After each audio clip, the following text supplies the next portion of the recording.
Hello, my name is David Sella. I am a psychotherapist in the state of Maryland. I'm a collaborating partner with SiloHealth, and I am an advocate for the integration of entheogens in safe, legal, and therapeutic contexts. In the last unit, you learned principles and strategies of risk reduction with Isaiah. In this unit, we will explore skills for attending to a peer while they are experiencing a psychedelic or non-ordinary state of consciousness. This will include the peer supporter mindset, what's helpful and what's not when supporting easy experiences, what's helpful and what's not when supporting challenging experiences, and assessing and addressing emergencies. I will be covering a lot of content, so please pause this video to take notes or to take a mental break as needed. Please note, much of the information in this unit is adapted from existing resources in the psychedelic community. Of course, much credit goes to the Multidisciplinary Association for Psychedelic Studies at MAPS.org. Another such resource is the Zendo Project, a volunteer service that offers a safe space for people undergoing challenging experiences at festivals and events. The Zendo Project offers free recordings of past trainings, available on YouTube. And a third resource is Arrowid, a non-profit educational and harm reduction organization that provides online information about psychoactive plants, drugs, chemicals, and their effects. Arrowid also offers an online psychedelic crisis FAQ. These organizations offer many free resources online, and I encourage you to utilize these in your continued learning. My intention in this unit is not to invent anything new, but rather to consolidate information from available and reputable sources and humbly pass it along in a way that's organized, practical, and easily digestible. Much of what I discuss will be applicable to both planned and unplanned experiences. Planned experiences are for viewers who live in a jurisdiction and environment where embarking on a psychedelic experience is safe, legal, ethical, and appropriate. Unplanned experiences include situations such as parties, festivals, or events, where viewers may be in a position to prevent unnecessary arrest, hospitalization, or otherwise reduce risk of potential harm or trauma. If you are supporting a peer through a planned experience, I would recommend reading the Psychedelic Explorer's Guide by James Fadiman. In this book, he reviews research on the psychotherapeutic value of psychedelics. He also lists important steps to take before, during, and after an experience. Steps such as preparing art materials, using the restroom, and helping the journeyer reconnect with friends after the experience. While his contributions around supportive steps before, during, and after a planned experience are highly useful, they are beyond the scope of this unit. This unit will focus solely on skills for attending to your peer during the dose day experience, be it a planned one or an unplanned one. With those disclaimers out of the way, let's get started by discussing the peer supporter mindset.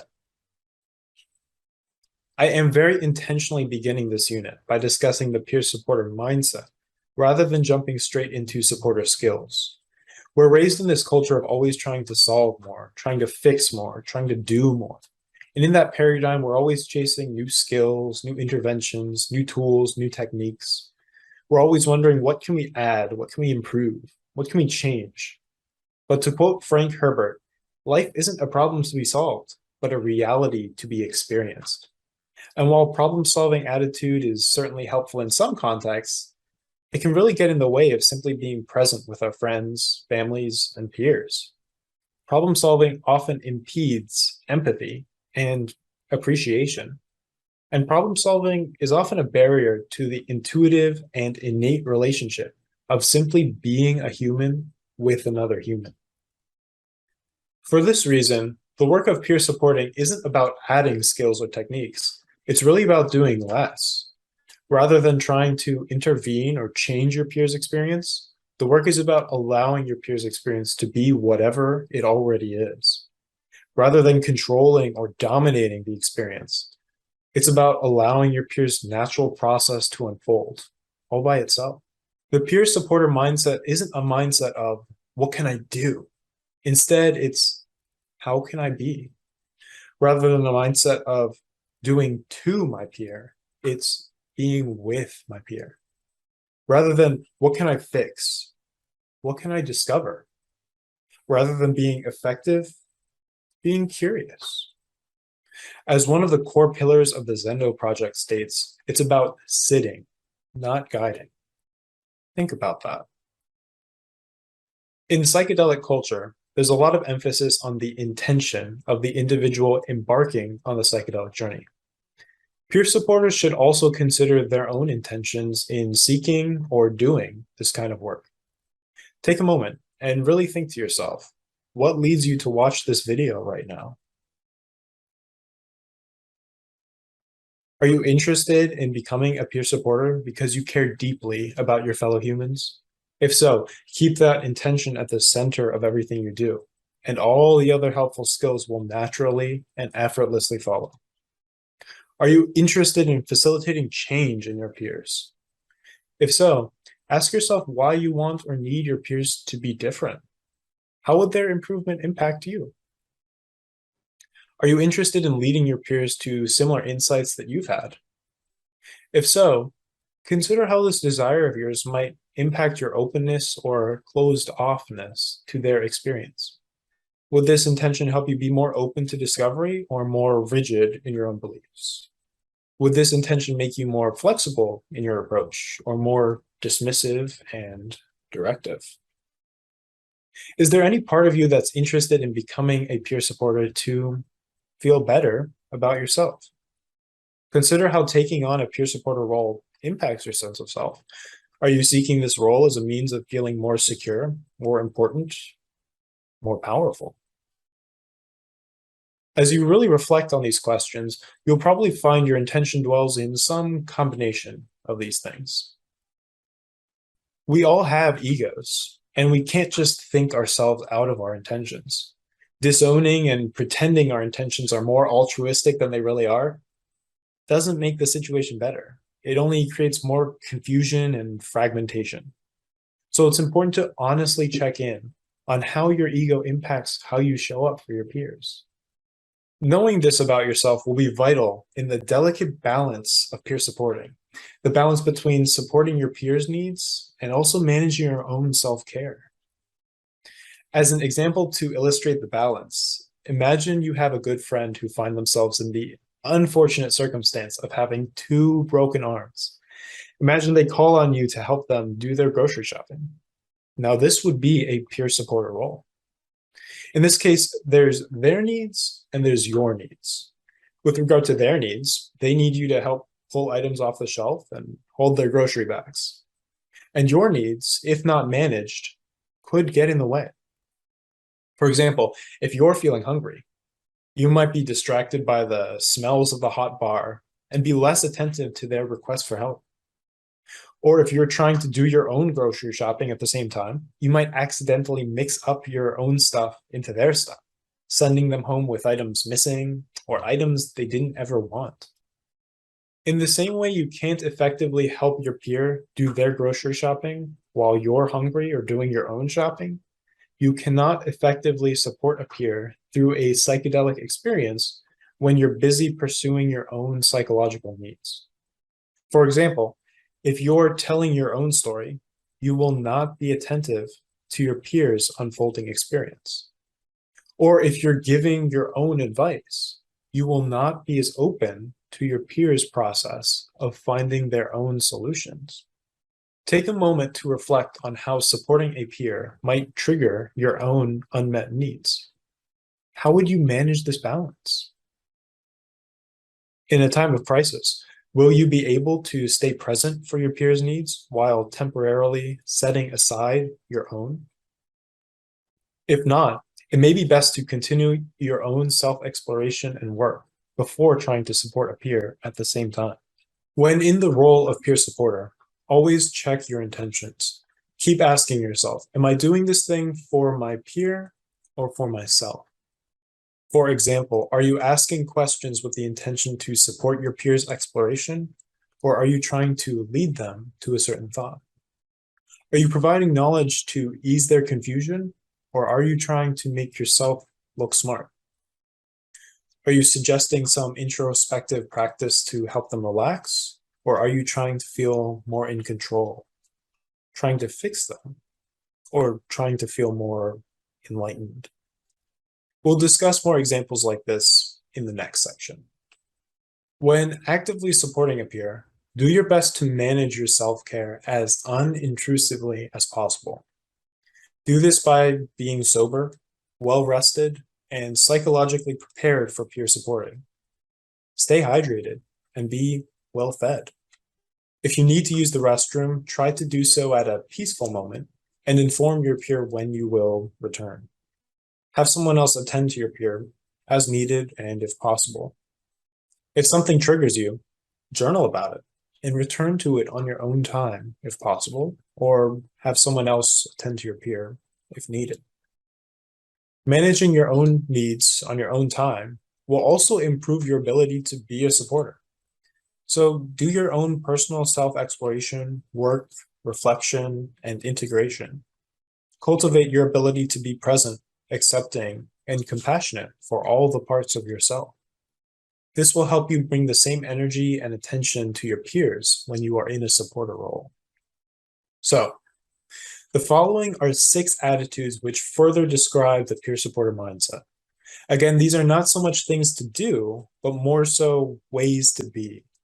I hope these provide more clarity around what the peer supporter mindset is and how it involves balancing the needs of your peer and yourself. Number 1, be present. This involves being as fully conscious of the present moment as possible, free from the noise of internal dialogue. Being present enables you to have a better guess at what your peer might need, if they need anything at all. And obviously, you can't be supportive of their needs if you're not paying attention.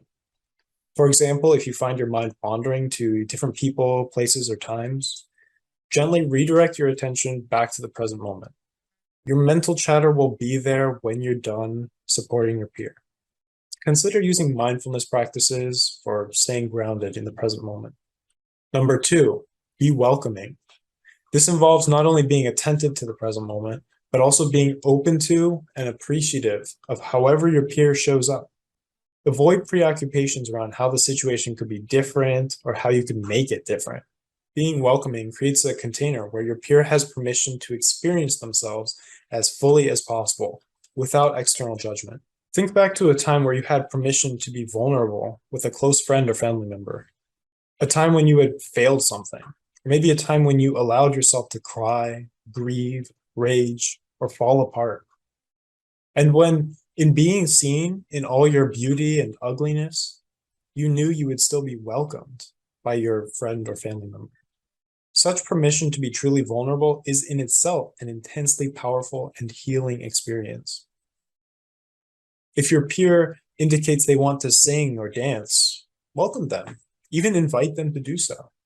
Of course, keep in mind physical safety and logistics too, especially if this conflicts with what you can create a safe container for. Number 3, be empathic. This involves, metaphorically, stepping into your peer's shoes and acknowledging their subjective reality. Try to understand their thoughts and get a sense for what they may be emotionally feeling, given their own unique perspective on the situation. As you do this, be also sure to maintain a healthy sense of separateness, so as to not be swept away or pulled into their experience.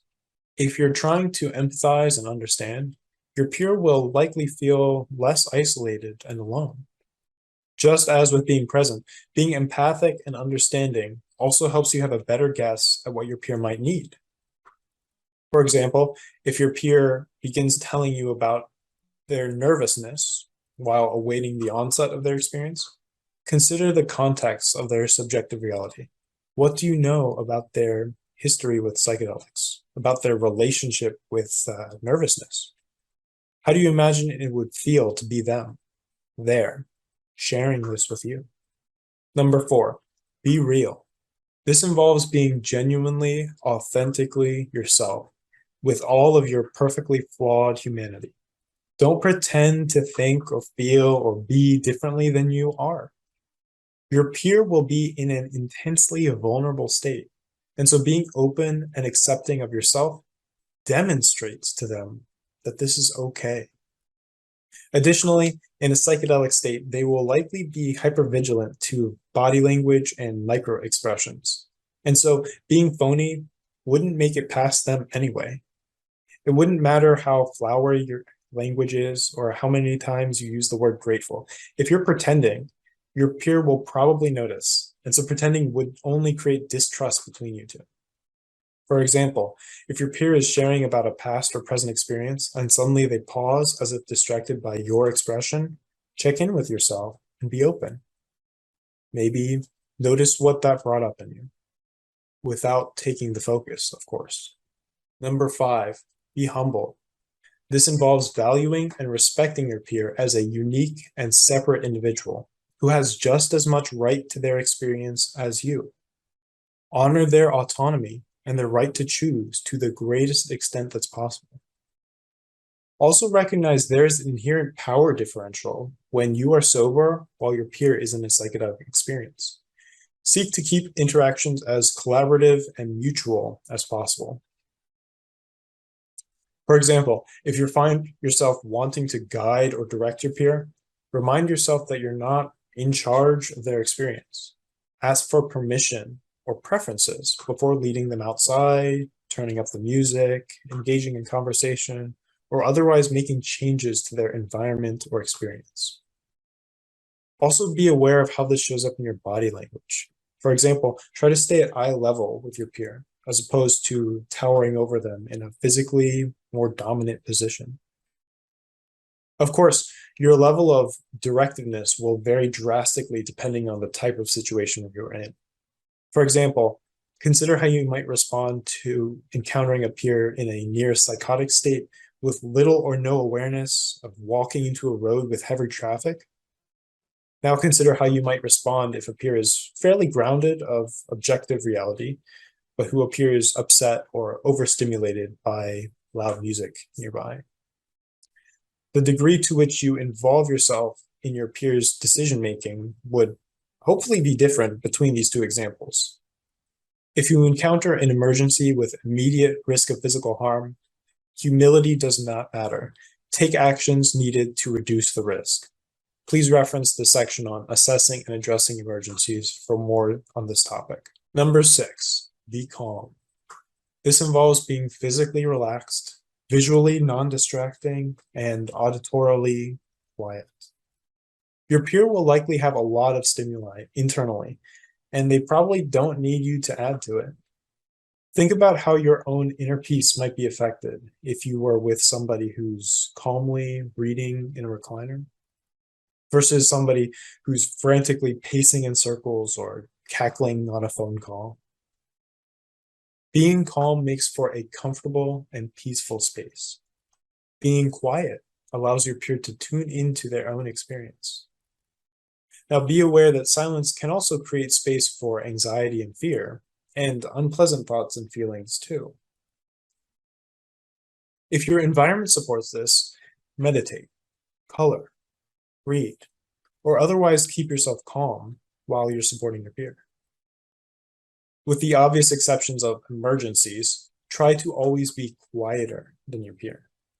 This will ensure that you match their desired level of engagement without overleading the experience. Also be aware of the calmness of your nonverbal language. For example, intense graphics on a t-shirt or provocative clothing can be very distracting as well. So again, in applying the peer supporter mindset, supporters should be present, welcoming, empathic, real, humble, and calm. To wrap up this section, I want to offer an analogy. I like to think of the peer supporter mindset in the context of rock climbing. In top rope climbing, there are two distinct roles, climber and belayer. This is similar to the two roles of journeyer and sitter, or peer and peer supporter. In climbing, the climber is strapped into a harness suspended from above, while the belayer is standing on the ground, sometimes literally anchored into the ground and holding onto the end of the rope that supports the climber. In peer supporting, your peer may experience non-ordinary states of consciousness, while you remain sober and grounded in what we call objective reality. to keep your peer safe. In climbing, the climber is the one who actively does the work of climbing, while the belayer is simply responsible for holding the rope, taking out the slack, and remaining quiet so the climber can focus, and maybe sending up affirmations or encouragement. That's it. It would be completely unhelpful if the belayer distracted the climber by asking for attention, or if the belayer abandoned the rope and began climbing themselves. In the same way, the peer supporter's role is simple. Maintain safety and a supportive presence. Allow your peer to do their own work, and maybe check in or exchange affirmation as needed. It would be completely unhelpful to your peer if you, as a peer supporter, take the opportunity to gain attention for yourself or to dive into your own psychological needs.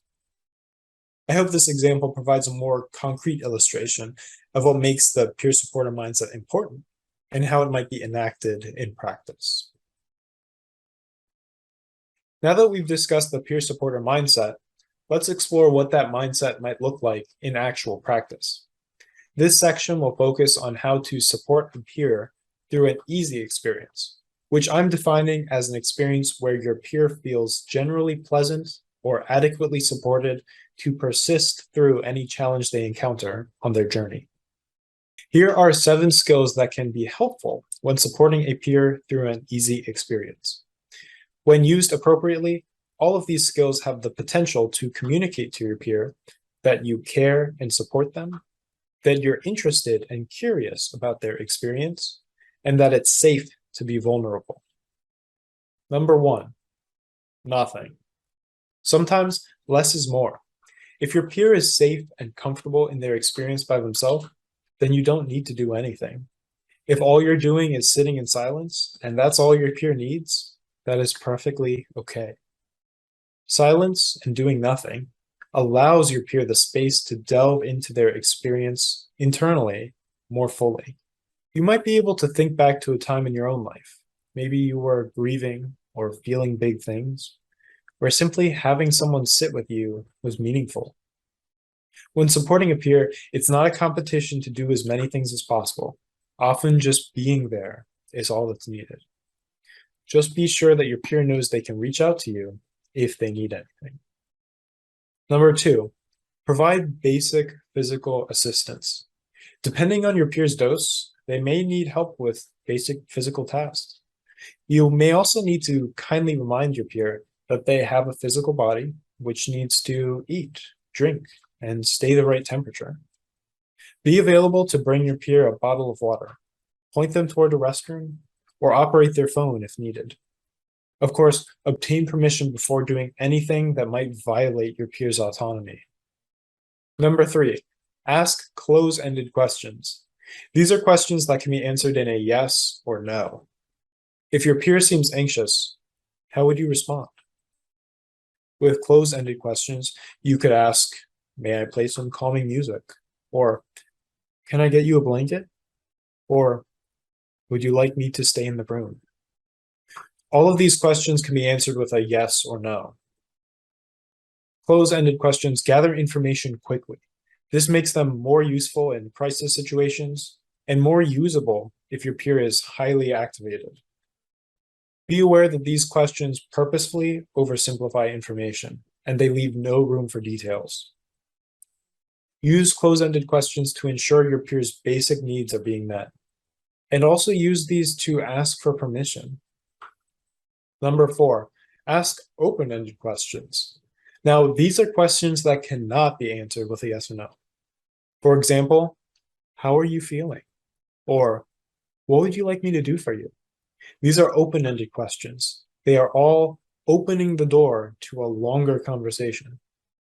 Open-ended questions are great for stimulating thought, if that's what your peer wants to do. And depending on the questions you ask, they can also show that you're present and paying attention. Now, as a drawback, if your peer is not in a mood to talk, open-ended questions can be very distracting and annoying. Stimulating thought is also not always needed, especially for basic questions around permission, comfort, or safety. It doesn't make sense to use these kinds of questions. Now, use these to stimulate thought if that's what your peer wants to do. But do so sparingly. When you ask a question, it may impede your peer's development of a psychedelic insight. Be careful not to use open-ended questions to lead or guide someone. I'll discuss more on this later. Remember that it's not your peer's job to entertain you. And don't expect to have a true dialogue, as depending on your peer's dose, their responses will probably be more metaphorical, and it will probably not be a very insightful conversation for you. Number 5, actively listen. If your peer is answering a question or if they want to talk to you, practice active listening. So often we're thinking about how we're going to respond while other people are talking to us. Instead, active listening involves deeply listening and staying focused on receiving whatever information your peer is saying. Active listening involves showing that you're listening with your body language, allowing your peer to speak uninterrupted, and giving your undivided attention without judging, without modifying, without criticizing, and without analyzing what they say. Often responses in active listening sound like, well, I'm hearing you say that this is bringing up a lot of fear, something like that. Active listening is really the only way to effectively listen. And you don't have to understand what your peer is saying. Even if you don't fully understand, actively listening shows that you care and that you're trying to understand. Just listen and trust your peer's inner wisdom.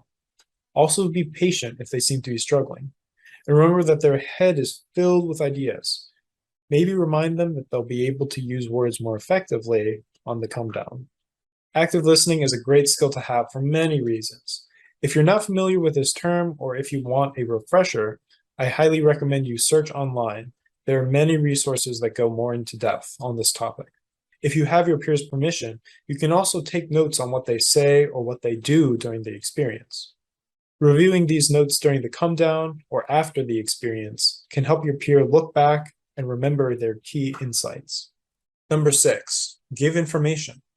In previous units, you learned about the history of trip sitting, the neuroscience of psychedelics, and more.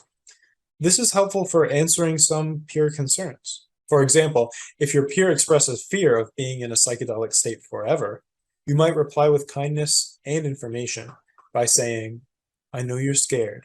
Psilocybin only lasts 4 to 7 hours. This experience will end. If you don't have an answer, that's okay. Your peer probably doesn't need you to be a teacher or expert, but giving information when you can help them feel safe. Lastly, number 7, give affirmations. Sometimes it means a lot to hear kind words and positivity. Something as simple as, you're doing great, can go a long way. Be careful not to use this in a manipulative way. Okay, now that we've identified these skills that can be helpful, let's also make a note of what's not helpful. The following are 3 actions to avoid when supporting a peer. These are actions that might outwardly masquerade as supportive, but generally they're unnecessary, distracting, or sometimes disrespectful of your peer. Number 1, avoid talking about yourself excessively. There is a time and a place for storytelling and sharing your own experiences, absolutely, but it's not while you are committed to being present for somebody else. Talking about yourself excessively shifts the focus to you. Now, this can be calming when used sparingly and carefully, and this can also show your peer that you relate and that they're not alone in the world. Be careful, because adding too much of your own experience can be distracting or annoying, especially if your peer's not interested. Talking about yourself excessively can also give your peer more emotional stuff to process, where in addition to processing their own feelings and memories and stuff, now they have to hold yours too. If your peer is interested in your story, or if you have some way to help them feel less alone, that you can relate, sure, do so intentionally. Just be careful not to make the time about you if it's not. Make a mental note of the story you want to tell, and really consider whether this supports their needs or your own. If it supports your own, remember it and take time to tell that in a different context. Number 2, Avoid giving unsolicited advice or solutions. As a supporter, you do not need to give advice or solutions because you have nothing to fix or solve. Remember, you're not there to heal your peer, and you're not there to cure anybody. Much of the research in the psychedelics for therapeutic context indicates that a non-directive approach is generally more helpful to people. And furthermore, there is no one correct way to experience the self, growth, or healing. Don't guide or lead your peer toward any life circumstances or practices that are predetermined by you. Because to guide implies that you know the path, but we also know that everybody's journey is different. For example, just because quitting your job or practicing a particular style of yoga or drawing from attachment psychology, maybe it was helpful for you, but that doesn't mean that it will necessarily be helpful to your peer. That's something for them to decide. Problem solving for your peer creates an unjust power dynamic where you have the answers and they need them. And in a suggestible state of consciousness, your peer might latch onto your advice even when it doesn't fully apply to them. Think back to a time when you shared vulnerably with someone. Was it helpful when they gave you solutions? Many people feel belittled and invalidated when others try to solve their problems for them. Now, obviously, it's important to guide your peer when health or safety is at risk. For example, explaining to a peer that driving is probably not a good idea. That's fair and absolutely within what you should be doing. And if your peer is really stuck or struggling emotionally or psychologically, it can be helpful to, with permission, gently remind them of skills for mindfulness, relaxation, or grounded introspection. I will mention more of these on the next section on challenging experiences. But for now, this is to mention that when it comes to life advice, your peer probably won't be interested in your suggestions, and they probably fundamentally just want to feel less alone. So in general, it's best to avoid giving suggestions and solutions. Instead, ask questions so your peer can come to their own answers. And lastly, number 3, avoid interpreting your peer's experience. You don't have to explain the great mysteries of consciousness, of existence, or of the psychedelic experience. And you probably don't need to analyze how they're transcending the dimension, maybe meeting Jesus or reprocessing past trauma. Discussing the philosophical questions in a collaborative and equal person-to-person way might be helpful to a sober, less vulnerable peer after an experience. But during the experience, this again creates an unjust power dynamic where you present as someone with all the answers and they present as someone who doesn't have them. In a suggestible state, again, your peer might latch onto your interpretation, which could bias or color their experience. Try to remain agnostic about the metaphysical implications, which is to say that when it comes to the psychedelic experience, we just don't know. We just don't know all that's happening. Again, your peer probably isn't fully interested in your interpretation. At this point, they're probably just looking for companionship and wanting to feel less alone. So, in summary, talking about yourself excessively, giving unsolicited advice, and interpreting your peer's experience are generally not that helpful. There are always some exceptions when it comes to being able to relate and feel a sense of companionship, but in general, these things come from your own unmet needs rather than your peers. And remember, in a psychedelic state, your peer is psychologically vulnerable. As such, you should not be saying or doing things that psychologically take advantage of your peer for your own personal benefit. Now that we've discussed some of the skills that are helpful for supporting a peer through an easy experience, let's use this next section to explore how to support a peer through a challenging experience. Users of psychedelics sometimes undergo psychologically and spiritually challenging experiences, such as reliving birth, experiencing dying multiple times, encountering godlike entities, merging with other species, and more. These psycho-spiritually challenging experiences can come with feelings of disorientation, anxiety, confusion, paranoia, isolation, fear of losing control, and an altered sense of time and space. These typically happen at higher doses, though not always. These may be more likely to happen in recreational settings where people take a psychedelic trying to escape, but the psychedelic, being a non-specific amplifier, brings them right back into their experience of themselves. For some, these challenging experiences can also have tremendous transformative potential. You might notice a peer exhibit cues that they are undergoing a challenging experience, such as irregular or uncomfortable body movements or tension, verbal cues around control or letting go, repetition of harmless, compulsive behavior, or other behaviors that alert your intuition that this is a psychologically safe but spiritually distressing experience. In a planned experience, hopefully you've talked about and planned for these risks with your peer. Now, in an unplanned experience, you may not have the opportunity to discuss this possibility. This section is intended to provide ideas around the kind of actions you can take to de-escalate a situation, to reduce the need for unnecessary arrest, hospitalization, or trauma, and to create a safe container where your peer can let go and journey through their challenging experience.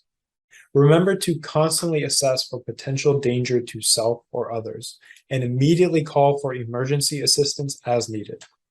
Again, please refer to the Assessing and Addressing Emergencies section for more information on this. Now, one way to remember helpful skills for supporting a peer through a challenging experience is with the acronym SEATS. Think to yourself, when sitting with someone, you may need SEATS. This acronym stands for Safety, Environment, Anchor, Temporary, and Surrender. Let's go through each letter one at a time and explore in more detail. The first S in SEATS stands for safety. During both easy and challenging experiences, the most important thing you should do is ensure safety for yourself and your peer. This should be done first and continued constantly whenever acting in a peer supporter role. This involves ensuring that your peer doesn't hurt themselves or others. Watch your peer to make sure they're not engaging in anything dangerous. Be close by if possible. Or if your peer is paranoid and suspicious of your supervision, hang back and keep an eye on them discreetly and unobtrusively. Ensuring safety also involves protecting yourself. You will be less helpful to your peer and to the situation if you're injured. If your peer is agitated and if there's potential for violent escalation, fall back to a safe position and again, keep an eye on your peer, taking other actions as needed. If applicable, acknowledge your peer's own desire for safety. For example, if your peer is looping and worried something may be burning, check the area or have the area checked by somebody to ensure that the scene is indeed safe. If at any time things get out of control, immediately call for help. Next, the E in SEATS stands for environment. After safety has been assured for all involved parties, make the environment calm and comfortable for your peer. We often discuss set and setting, and this involves making adjustments to the setting of your peer's experience. For example, a party, concert, rave, or festival setting can be overstimulating or can aggravate a person's state of mind. In this situation, you might ask yourself, is there a quiet place where your peer might be more comfortable? Is it safe to step outside for a change in scenery? Or would your peer prefer to be inside? Can you ask bystanders to not crowd around your peer? Can you make the temperature of the environment more comfortable for your peer? During challenging experiences, many people report immense comfort in having a thick, weighty blanket wrapped around them. You might also bring your peer some water, or a fruit, or a piece of bread, something easily digestible. Ask them if they would like a sip or to take a bite. Finally, for better or for worse, adjusting music is often very effective at impacting mood and changing the course of a psychedelic plot. Now, for this reason, music generally should not be interrupted or changed unless requested by the peer, as it can interrupt the development of an insight. If needed, though, does your peer have a favorite playlist of calming music? If so, ask for permission to play this for them.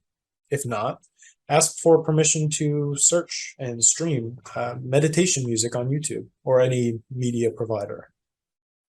Non-lyrical music is typically recommended, as words can interfere with the course of the psychedelic experience. There are a variety of example playlists built specifically for psychedelic experiences available online. Some playlists are offered on the PsyloHealth website, and the playlist used in the Johns Hopkins psilocybin study is available on Spotify. When making the environment calm and comfortable, refer to what you know about your peers' preferences. This will obviously be easier in a planned experience. If you're supporting a stranger and you don't know what makes them comfortable, ask or obtain permission to make changes according to your best judgment. The A in SEATS stands for anchor. Be a calm anchor for your peer. This involves reassuring your peer that you are with them, that you're watching out for them, and that you will make sure nothing bad happens to their physical body. Make sure they know that everything on the outside world is okay. Although the whole world may be falling apart for them, make it clear that everything is fine and everything is okay with your perspective. Being a calm anchor can involve gently asking if your peer would like you to sit with them. Just being with them, again, without leading or guiding, might be soothing enough. As discussed in the peer supporter mindset section, be empathic and try to see the world through their eyes. Psychedelics can feel isolating. Having someone relate, or trying to relate, can be comforting. Being a calm anchor can also involve normalizing their experience. It can be comforting to mention that psychospiritual crises are a normal and healthy part of being human, and that many people have gone through difficult experiences like this before them. Be as calm as possible while talking to them, and use a normal tone of voice, even if you're feeling a little anxious yourself. If the person is not acting paranoid or fearful of you, try to include eye contact. Use the person's name, too, if that seems calming. Physical touch can be powerful, but can also be incredibly violating. In general, do not touch your peer unless they initiate it, or unless they explicitly say it's okay. If it seems like they might need a hug, definitely ask them before doing anything. Often, holding hands is a very effective and non-threatening way to let someone know that you're there if they need you. Placing your hand on their shoulder or offering your hand for them to squeeze is another effective and minimally threatening way to use physical touch. Now, in a planned experience, you may have the opportunity to discuss ahead of time what level of touch is okay. Generally, and especially in unplanned experiences, it's best to err on the side of caution and provide as little touch as possible. Definitely do not get pulled into any form of sexual contact, and be very sensitive to your peer's body language. If they have any negative reaction to touch, adjust accordingly. Next, the T in SEATS stands for temporary. Remind your peer that the psychedelic experience is temporary. This involves reminding your peer that they are in a substance-induced state of mind, and it will pass, it will end. Their difficult feelings will not last forever. It may be helpful to assure your peer that they are not going insane and that they will definitely come down to their home state of mind in time. And then wait out the experience with your peer. This is where it's helpful for both of you to know the duration of action of the substance taken. Now, here are some things that you might do to pass the time with your peer. Of course, if it's safe to do so. Go for a walk together. Take off your shoes and socks and put your bare feet directly on the grass or ground. This can be very centering. Pet or play with an animal. Look at beautiful things. Recall good memories, maybe travels or times at the beach. Sing. Really anything, but children's songs can be especially easy to remember and distracting. Things like row, row, row your boat. Dance.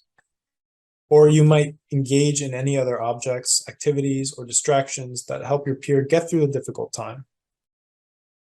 In a planned experience, you may already have activities planned or comforting objects set aside, specifically for challenging experiences. Please note, it's probably best to avoid complex activities like fixing a stereo, since that would probably be more frustrating than helpful. And of course, any potentially dangerous activities are not options. Finally, the last S in SEATS stands for surrender. Invite your peer to surrender into the experience. It's argued that much of the emotional dissonance and psychological distress of so-called challenging experiences comes from fighting the experience, trying to stop it, or resisting potentially uncomfortable internal processes. It's also generally regarded that instead of fighting the experience, simply accepting difficult internal processes happening and allowing them to happen often makes challenging experiences less unpleasant, more pleasant. This is often easier said than done. It can be very difficult to relax in the middle of experiencing a spiritual crisis or an experience of dissolving into molecules or an experience of being torn apart by demons. Inviting your peer to surrender into their experience also involves inviting them to explore the full range of their feelings with curiosity and openness, to lean into their feelings instead of trying to fight them, to move in and through their feelings, including feelings of fear and other uncomfortable parts of the experience, to trust the innate wisdom of their own inner healer. You might kindly remind your peer that difficult feelings are a normal part of the process. Think about therapy, whether in the form of talk therapy, physical therapy, massage therapy. It often feels hard. In these cases, uncomfortable feelings may emerge alongside deeper knowledge being unrepressed, muscles being stretched, or scar tissue being broken down so that the body can effectively heal. Similarly, in the case of psychospiritually challenging experiences, uncomfortable feelings may emerge alongside potentially transformative paradigm shifts and breakthroughs, which create room for healing and growth later on. In unplanned experiences or recreational settings, your peer may not be aware of the potential for difficult feelings. So informing them that their feelings are okay and normal can have a tremendous impact on them feeling more comfortable and normalized in their own experience. As one of the Zendo Project pillars states, difficult is not necessarily bad. As part of surrendering into the experience, you might kindly remind your peer of a helpful mantra. The mantra, breathe, relax, let go, was developed in the 1960s and 1970s for psychedelic therapy, and this mantra is still referenced as helpful for many people today. The mantra, trust, let go, be open, has been used in the psychedelic studies by Johns Hopkins. Other mantras include in and through, or simply breathing, or any other simple statement that helps your peer remember to surrender into the experience. In planned experiences, your peer might have one that they've already chosen or a mantra they've developed for themselves prior to beginning the journey. Also, on surrendering into the experience, if you think this will be calming, you might remind your peer that there is a reason they chose to have this experience. Or you might ask them how this experience could be positively meaningful or potentially beneficial later on. If it's helpful to your peer, try to do so without invalidating their present moment struggle. Finally, inviting your peer to surrender into their experience might involve providing options for focusing either inward or outward. For some, going into the experience internally changes the course of the plot. Here are some things your peer could do to focus inward, provided that they feel sufficiently safe to do so. They could lay back, reclined, with their eyes closed or blindfolded. They could listen to comforting instrumental music or one of the playlists discussed earlier. They could tune into their internal dialogue. They could practice mindfulness, meditative breath work, or other grounding practices that they might be familiar with. If your peer is connected enough to be present for your assistance, you might invite them to join you in deep, long, full breaths, maybe with them placing a hand on their belly so they can feel the natural rise and fall of their diaphragm. For others, it's more helpful for them to express the experience externally. Here are some things your peer might do to focus outward, again, provided that they feel sufficiently safe to do so. They could enact their feelings through physical expression by holding a certain posture or by letting their body go. They could move through their feelings by making music or sound. Or they could engage with you by talking out the uncomfortable thoughts or feelings. Especially in a peak experience, it may be very difficult for your peer to talk, relate, or be fully aware of your presence. But still, you can actively listen to what they say and help them explore by offering very simple, open-ended questions. As mentioned in the last section of this unit, your peer's verbal responses will probably be abstract and metaphorical. So again, do not expect to carry on a normal conversation, and don't even expect to fully understand what they're saying. Just be a listening presence and ask opening questions for them to explore themselves. So, to recap, the acronym SEATS can be used to remember skills for supporting a peer through a psycho-spiritually challenging experience. Again, SEATS stands for safety, environment, anchor, temporary, and surrender. Always be assessing for safety and escalate to emergency when needed. Other than the first S for safety, which always comes first and always comes constantly, the rest of the components are nonlinear. You may not always proceed through each letter in this order. Instead, these are more so categories of actions that are generally supportive. Whatever you choose to do, attend to your peers' reactions. If what you're doing seems to make things worse, move on to something else. Please note these two other resources for challenging psychedelic experiences. The Fireside Project is a psychedelic peer support line that offers real-time, free, and confidential support via call or text at 62-FIRESIDE. At the time of recording, their line is open every day from 11 a.m. to 11 p.m. Pacific time. As a peer supporter, you can be prepared by downloading the Fireside Project app or by saving their phone number into your contacts. Another resource is TripSit. This is a harm reduction organization that offers a live chat available at tripsit.me. Now that we've named some helpful actions for supporting a peer through challenging experiences, let's make a note again of what's not helpful.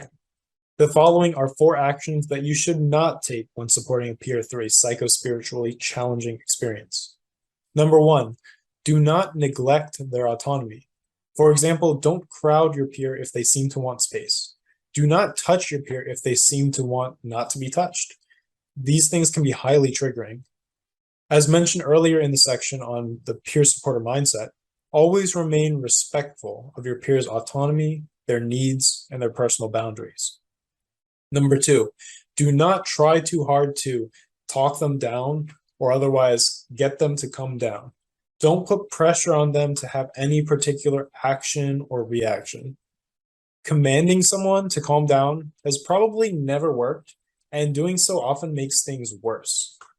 The intensity of your peer's experience will come and go in its own cycles or waves, so it's best to allow your peer to be where they are, to express their experience, and to go through their process without trying to stop it. Trying to stop it or fix the feelings implies that something's wrong, which only elevates their sense of danger, their sense of fear, and of isolation. So, as long as there is no real risk to danger to self or others, just be with your peer. Invite them to use SEATS, and use some of the skills mentioned above. Remain available if they need anything. Number 3, do not confuse your peer by repeatedly asking them questions they can't answer. This can cause your peer to feel further disconnected, isolated, and it can add to their sense of stress or pressure. And number 4, don't behave overly worried or nervous around them. Acting worried can add to your peer's own sense of anxiety, confusion, or isolation. As long as the scene is safe, remain as calm as possible. Again, these 4 actions typically come from your own needs to change the situation, rather than your peers' needs for psychological safety. Remember the earlier section on the peer supporter mindset, and always check in on whose needs are being met, and check in on what intention is being met. So, now that we've discussed the peer supporter mindset and what's helpful during an easy experience and what's not helpful, let's take a peek at some example situations that put everything together. First, let's watch an example where the peer supporter mindset is not used and where a supporter acts out of their own self-interest rather than genuine respect and care for their peer. Try to notice what this person does that's unhelpful. Oh no, died again. Oh, come on. Seriously? What are you doing? What kind of team is this? I'm out here all alone. Come on.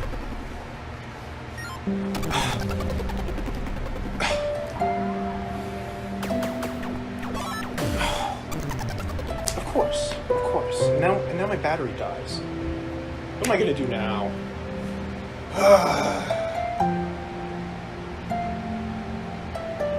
Hey, Isaiah. Hey, what are you doing? Are you processing your trauma yet, or what? Yeah, I'm trying. Like, Is trauma is the trauma I know coming how up? to do it. You're too relaxed. You're doing it all wrong. You need to tighten your body like this, and then breathe as fast as possible. That's how you transcend the dimension. So like tighten and like that. Okay, that's how I did it. That's the way. Trust me. I know how to do this. This is the pathway. This is how you do it. All right, bro. Yeah. That actually reminds me of a story all about myself where it was summer of 2015, and me and my buddy Alex, we were tripping real hard. We had just gotten out of school, and I felt like a demon was trying to come out of me, and it was trapped up in my belly, and it was kind of pushing up and just wanted to rip itself out of my chest like an alien. And hey, I need you to pay attention. This is an important story to me. This is important, okay? So anyway, it was trying to rip itself out of my chest. I knew the only way to beat this demon was to fight it. I had to exercise this thing, okay? So by this time, Alex was out. So I went back to the bedroom, grabbed my prayer beads, grabbed my nunchucks, grabbed my my singing bowl, and I knew something had to happen. Hey, come on. I'm telling a story. This is about me. Come on. All right. So by this time, I had all my gear, came back to the living room, and it was about 3 a.m. and I saw cops, and I started freaking out. So I ran, right, because I knew they were hunting me. So I mean, helicopters flying on top, and I'm just out here with nunchucks. So I didn't know what to do, and so I started screaming, I started yelling, all kinds of things, and it just kind of flew out of my mouth. And I hope you can notice what this person did and how their actions negatively impacted their peers' experience. Now let's take a look at an example where a peer applies the peer supporter mindset and some of the skills mentioned earlier.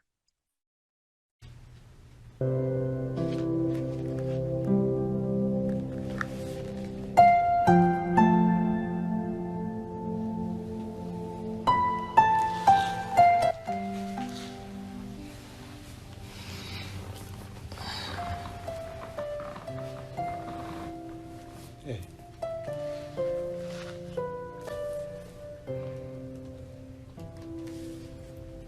would you like some water? Yeah, that would be great. Here you go.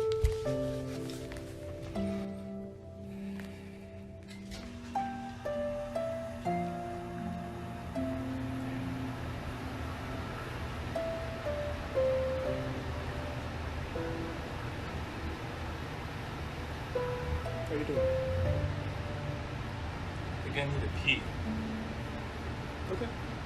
Do you need any help getting to the bathroom? No, I think I'm alright. I'm good. Let me know if you need anything, okay? Yeah, thanks.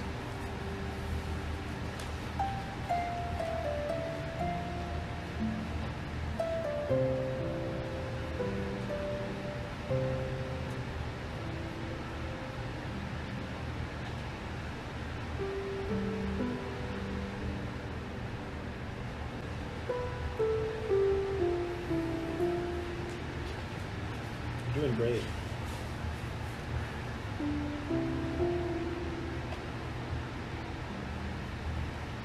How are you feeling? Processing a lot right now, but I'm okay. Well, I hear you're processing stuff, and this is a space for that. Let me know if you need me. Thanks.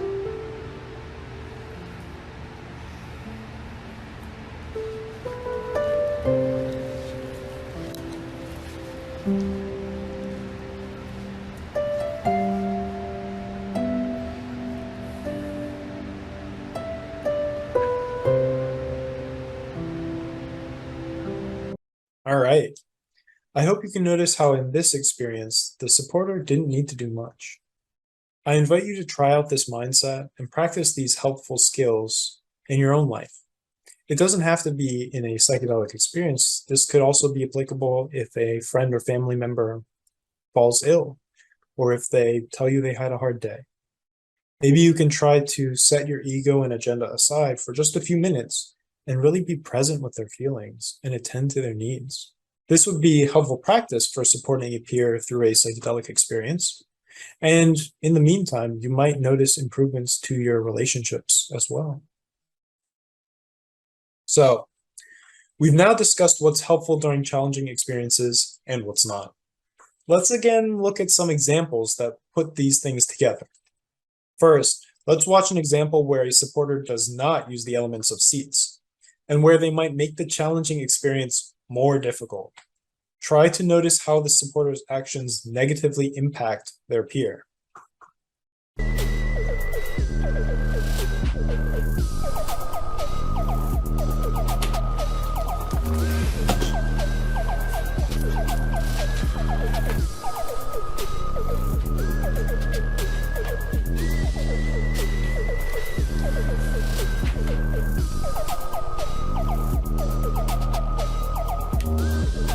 Hello? What are you doing, man? You're like freaking out right now. I'm just processing. No, you're looking through the window, you're bugging out over here, shaking. You got some stuff going on in your head? Yeah, but I'm alright. What's going on? Are you talking to entities? You got some trauma coming up? You got some kind of like somatic stuff? Is it your body? Like, are you anxious? Are you afraid? Are you sad? Is it grief? Is it loss?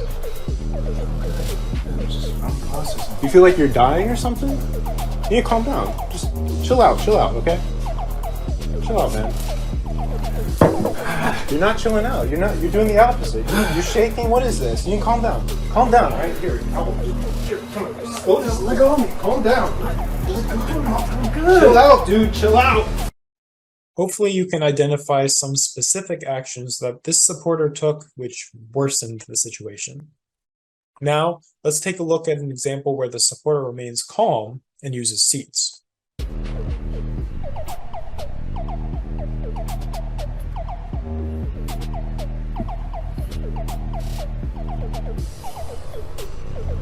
Oh, hey, watch out for the spill. Watch out for the spill. Hey, I'm David. I'm a peer supporter. Is it okay if I check in on you? Sure. What's going on? How are you? I'm processing a lot right now. I hear that. I know it might be scary in there, but everything outside is okay, and the feelings you're having are not going to hurt you.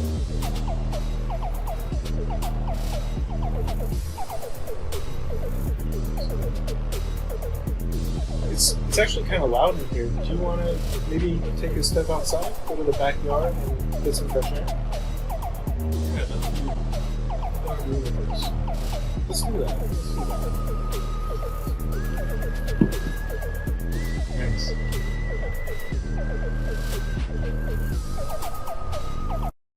I hope you can notice how in this example, the supporter used the elements of seats fluidly, and by blending the elements, without proceeding through the steps in any rigid order. Okay. We've now discussed the supporter mindset, as well as what to do and what not to do when supporting both easy and challenging experiences. Before wrapping up this section, I want to briefly mention possible next steps for your peer. It's generally agreed that the integration of an experience is just as important as, if not more important than, the experience itself. Fortunately for your peer, there are many pathways to integrating an experience after the acute effects of a substance wear off. And the pathways to integration are as unique as the experiences that lead to them. Although a detailed exploration of integration practices are beyond the scope of this unit, I want to offer these resources which you can, as a peer supporter, provide to your peer. In the clinical space, MAPS.org offers a worldwide database of psychologists, psychotherapists, and mental health support professionals who help people integrate past psychedelic experiences. This is accessible at integration.maps.org. Psychedelic.support is another website that offers a similar database with psychedelic-informed mental health providers. In the community space, there are a number of psychedelic societies, psychedelic clubs, and community-based psychedelic integration groups available worldwide. Try to find the group nearest to your physical location. Start by searching on Google or maybe Meetup if that's available in your location. There are also numerous psychedelic integration groups available completely virtually. Try searching for these online. Two places to start include integration workshops offered by Silo Health at silohealth.co/integration, or psychedelic integration circles offered by TAM Integration at tamintegration.com. Additionally, there are many online communities built to create safety and open discussion around psychedelic experiences. One such community is How to Use Psychedelics, accessible at howtousepsychedelics.com, which has an active Discord server and many asynchronous conversation topics and various synchronous community meetings happening on a weekly basis. As a peer supporter, you can aid your peer beyond their planned or unplanned experience by generally recommending integration to them and by providing information about these resources available to them. Finally, as a peer supporter, also take steps to honor what you've done. Check in on your own feelings, address your own needs, and integrate your own experience once you've finished supporting your peer. We've now discussed the supporter mindset, as well as what to do and what not to do when supporting both easy and challenging experiences. In this next section, let's discuss how to assess and address emergency situations. In a non-ordinary state of consciousness, a peer might exhibit violent outbursts, self-harm, suicidal or homicidal ideation, or otherwise become a genuine threat to the safety of themselves or others. Peers may also experience life-threatening medical emergencies from physical injuries they've sustained, substances they've ingested, or other dangerous circumstances they may have placed themselves in. As a peer supporter, your primary goal is maintaining the safety of your peer. As such, assessing for emergencies and addressing them as needed is a vitally important part of your role. If you are seriously interested in becoming a prepared and supportive member of your community, I highly recommend that you seek professionally led emergency response training.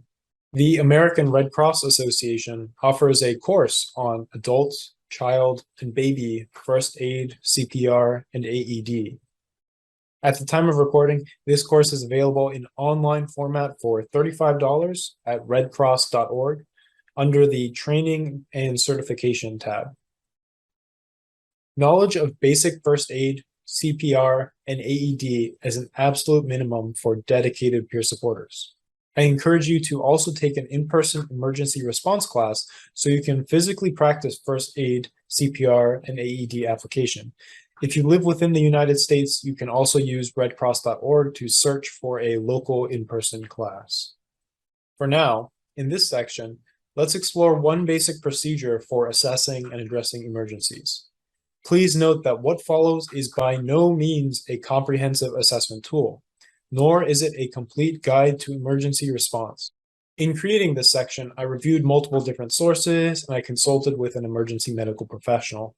However, I am not an emergency medical professional, and this section is not intended as a substitute for actual emergency response training. Rather, this section is intended to introduce some basic considerations to make as a peer supporter in determining whether your peer requires a higher level of care than you can provide. Please understand that this procedure is applicable to both planned and unplanned experiences.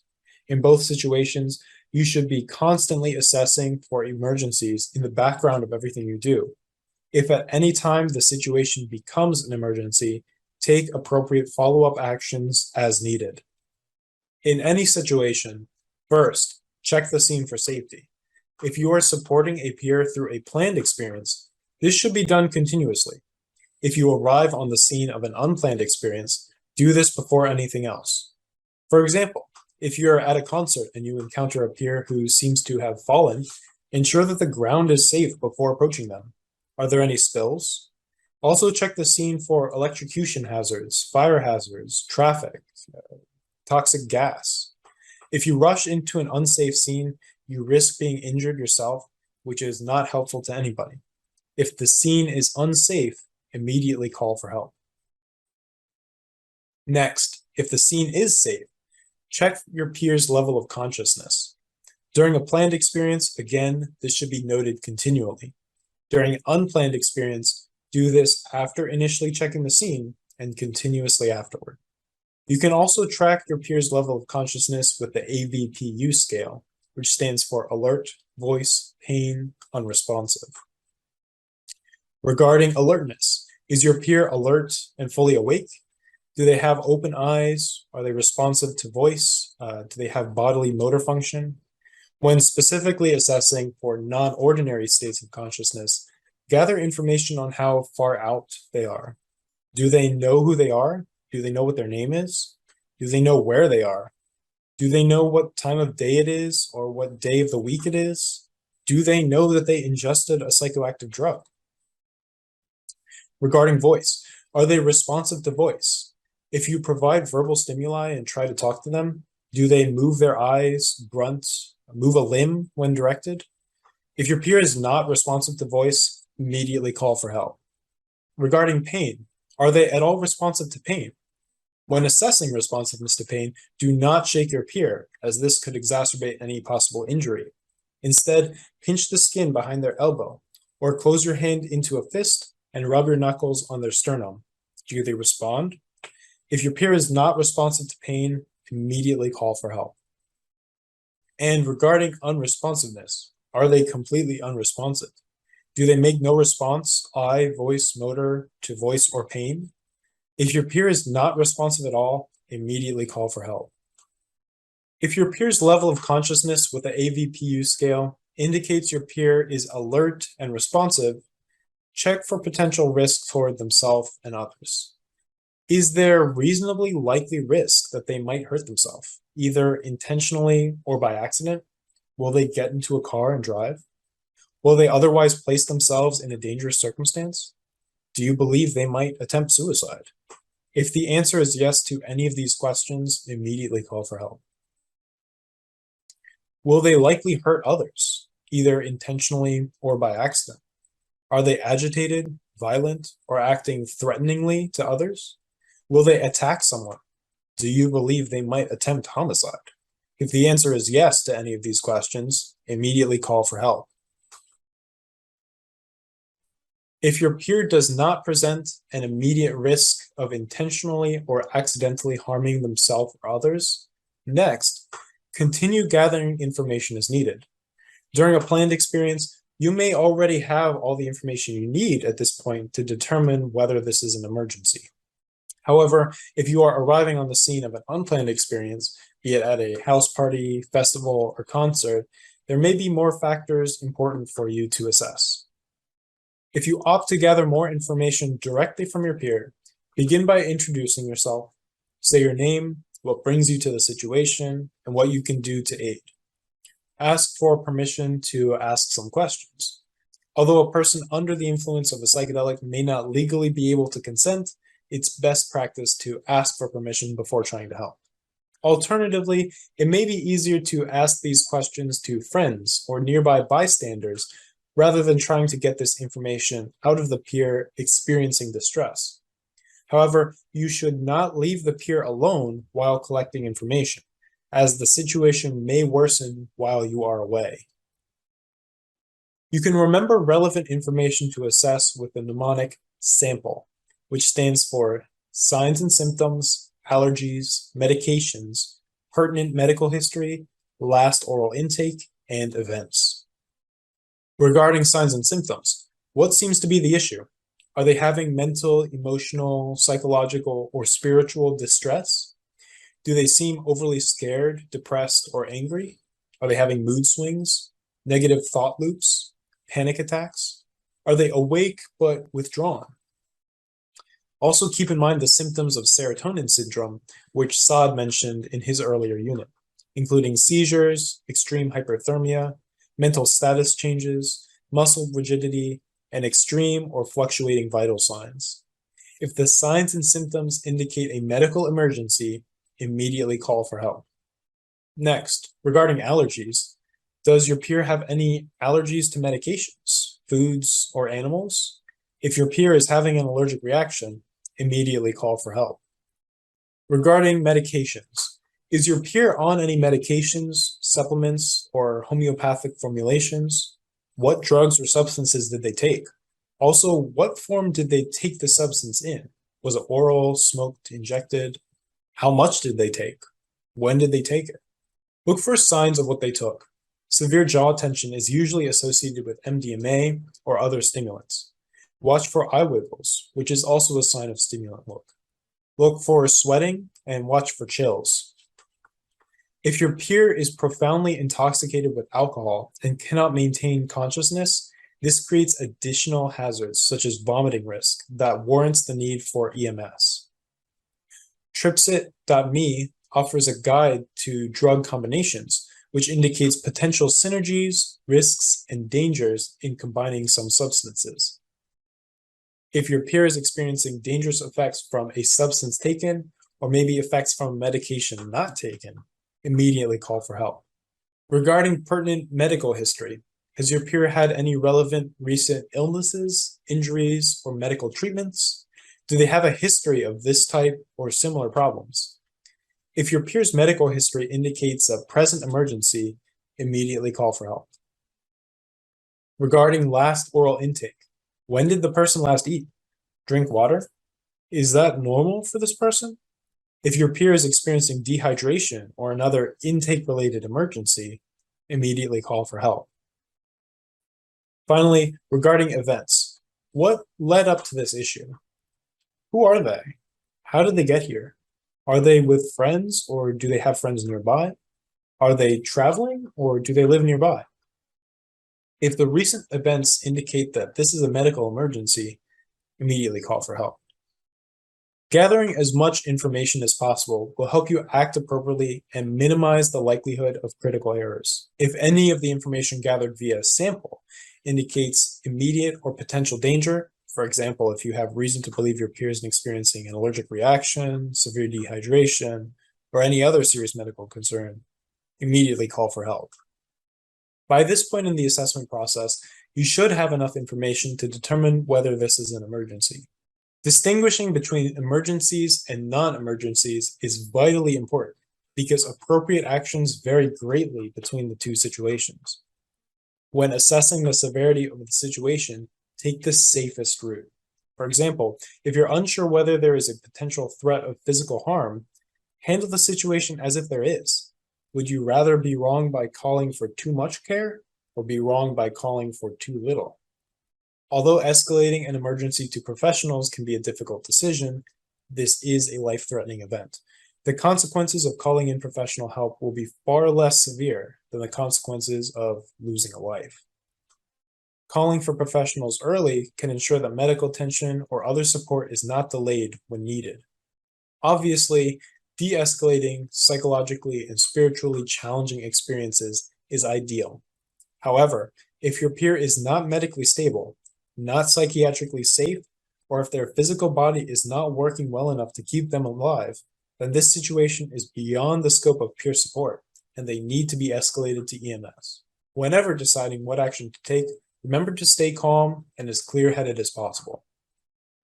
When the decision is made to call for help, be aware this can take many forms depending on the specific emergency or location. If you are at a house party, calling for help might involve calling 911 in the US.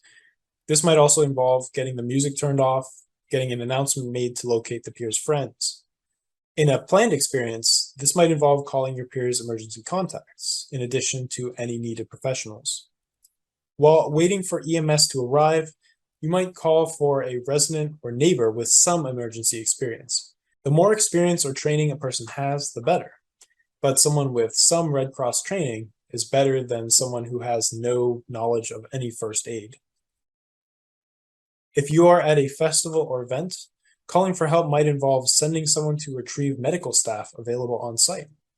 If you witness a peer explicitly attempting to enact violence on others, calling for help might also involve calling for event security or even law enforcement. Call for help as soon as possible. Remember that it will take time for assistance to respond, and it's important that professional help arrives as early as possible to prevent the situation from getting worse. After calling for help from relevant third parties or professionals, stay with your peer and provide care to your level of training. Do not attempt to provide care higher than your level of training, as this can likely make the situation worse. Again, for this reason, I highly recommend taking professionally led emergency response training in addition to this course. If your peer is or becomes unconscious, check their ABCs, their airway, breathing, and circulation. Do you hear wheezing? Does your peer's airway seem to be blocked? Can you feel or hear their breath?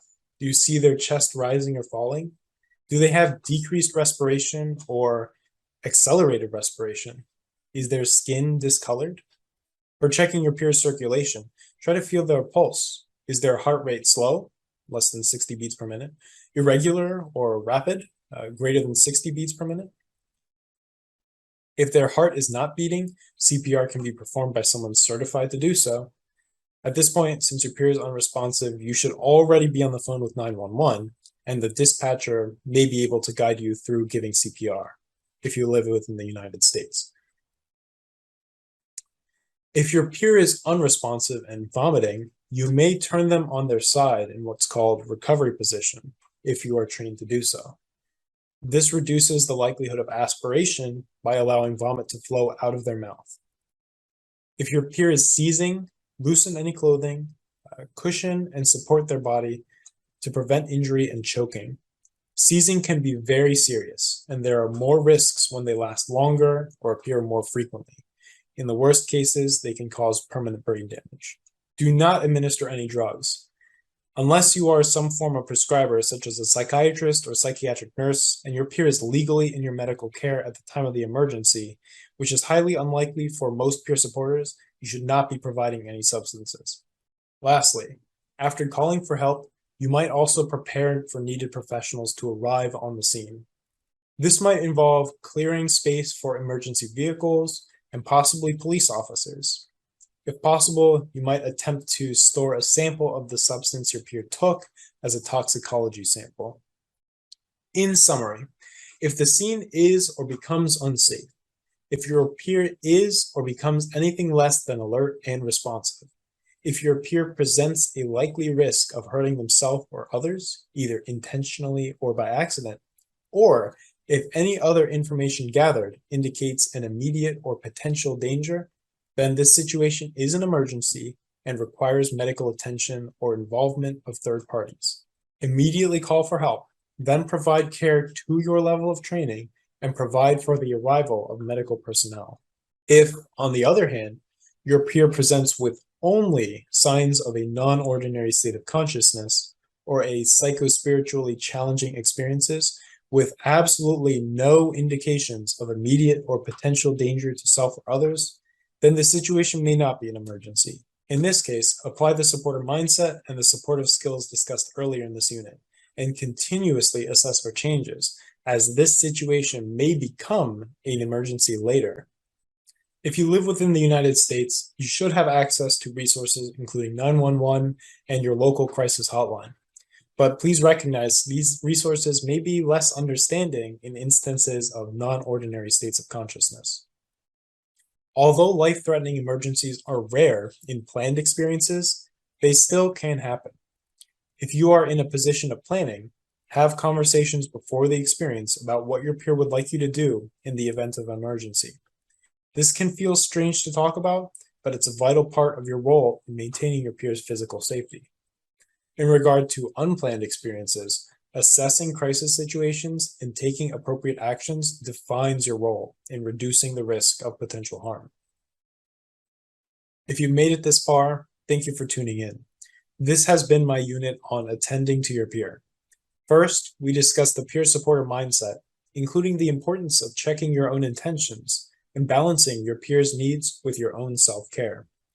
We also identified 6 attitudes of peer supporting, including being present, welcoming, empathic, real, humble, and calm. Next, we discussed what's helpful and what's not when supporting easy experiences.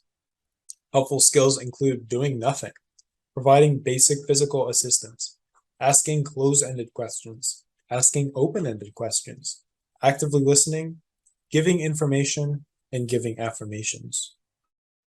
Avoid talking about yourself excessively, giving unsolicited solutions, or interpreting your peers' experiences. Lastly, we discussed what's helpful and what's not when supporting psychospiritually challenging experiences. Remember helpful skills with the acronym SEATS, which stands for Safety, Environment, Anchor, Temporary, and Surrender. Do not neglect your peers' autonomy. Don't try to talk them down. Do not repeatedly ask questions they can't answer, and don't behave overly worried yourself. Always assess for emergencies and take immediate action, calling for help as needed. I hope you remember your role as a peer supporter. Prioritize safety first and always come from a place of genuine care and respect for your peer. Thank you. Next, you'll hear from Hannah on the topic of ethics in the psilocybin peer supporter role.